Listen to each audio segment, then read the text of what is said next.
2022, nung nagtayo kami ng store sa Kabuyaw, pero hindi nagtagumpay yun dun sa unang pwesto namin. Hindi ko ine-expect na ganun kadami yung suporta ng mga katagumpay natin.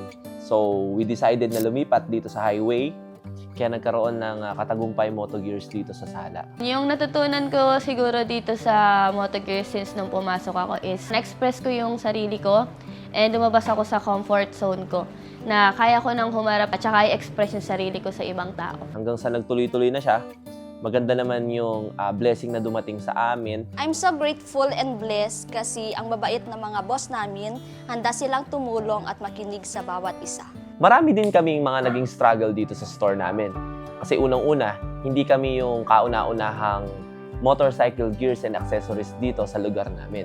At syempre, sa kabila ng pagsubok namin dito sa store namin, unti-unti na namin naitayo itong aming munting store at syempre, pinupuntahan na to palagi ng mga tao. Mahalaga sa akin ang trabaho dito sa Moto Gears since nag-gain ako ng new knowledge and skills and also help me provide the things that I need and also in my family. Simula nung pagpasok ko dito sa Katagumpay Moto Gears, naging thankful at grateful agad ako dahil sa pagbibigay nila sa akin ng opportunity na makapasok dito, lalo na kay Sir Jay, kay Ma'am Andrea at sa mga kasamahan ko. At alam ko sa sarili ko na simula nung nakapasok ako dito, mas nag-excel ako. Kaya maraming salamat po sa inyo. At syempre, after nito, naitayo na rin natin yung ating isang store which is ang Recent Street Sneakers para naman sa mga mahihilig sa sapatos. Napakalaking tulong sa akin ng Recent Street Sneakers. Unang-una, para ma-enhance yung aking skills, yung aking kaalaman. Marami akong natutunan dito sa Recent Street Sneakers na na-apply ko sa aking buhay ngayon at hopefully may apply ko in the future. So, nagpapasalamat ako sa aking mga admins na patuloy na gumagabay sa akin. Napaka-grateful ko sa aking mga katrabaho kasi andyan sila, sumusuporta sa amin at saka nagbibigay ideya para sa aming mabuting proseso dito sa ating Recent Street Sneakers. Mahalaga tong trabaho na to kasi nawala yung una kong trabaho. Hindi, joke lang. Siyempre, mahalaga sa akin yung trabaho na to. Siyempre, ito yung nagpo-provide sa akin ng income, siyempre sa mga finances sa amin, di ba? Malaking halaga siya kasi kahit papaano, natutustusan ko yung mga pangailangan, gano'n. Siyempre, yun. Yun naman yung pangunahin natin dito, di ba? Kung bakit tayo nagtatrabaho. Unang-una, nagpapasalamat ako sa Diyos dahil sobrang grateful ko sa mga katrabaho ko, lalong-lalo na sa may-ari nito, si Sir Jay Katagumpay. Kasi binigyan niya kami ng pagkakataon na magkaroon ng trabaho na kung saan makukuha na namin ng pangtusto sa personal namin na pangangailangan, pati na rin sa pangpamilya namin. Masaya akong nakapagbigay ng maraming trabaho itong munting store natin. At ipinapangako ko, sa mga susunod pang taon, mas papagandahin pa namin ang aming serbisyo at magiging mas malakas pa.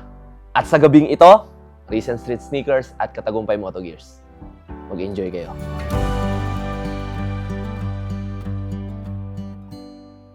Ano nga ba ibig sabihin ng your name? So, sa simpleng success tsaka hard work nyo naman. Tsaka, kayo yung bida dito, hindi ako.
hindi magiging matagumpay yung business kung wala kayo lahat. Okay, alam ko naman na malaking tulong yan. Siyempre, with the help palagi ng Lord na laging gumagabay sa atin. Lagi niyo lang isipin lahat ng plano namin. Pinapaalam namin sa taas muna. Kaya gusto ko nang i-take itong opportunity nito para sabihin sa inyo. Hindi man isa-isa, para sa inyo lahat to. Masaya ako na naging part kayo ng kumpanya na to. At proud na proud ako sa inyo. Kahit anong kakulungan nyo sa bawat isa, minamahal namin yun. So, proud na proud ako dahil lahat kayo ay nag-excel sa store, lahat kayo nag-i-improve. So, kasama namin kayo sa Siyempre, sa Kilaw, Kimal. Gusto ko na lang din i-take itong time na to para sabihin sa kanya na siguro kung hindi ko siya naging partner, baka bumaksak na ako. Kaya hindi ko alam kung nasan ako ngayon. Siguro, ano na ako, iba na yung buhay ko ngayon. Pero dahil sa kanya, siya yung nagtatama ng mga decision. Kaya part din kayo nun. Kaya tayo nandito lahat. And more blessing, galingan pa natin sa susunod na taon. Tulad ng pangako ko sa inyo, tayo pa rin ang magiging pinakamalakas dito sa larangan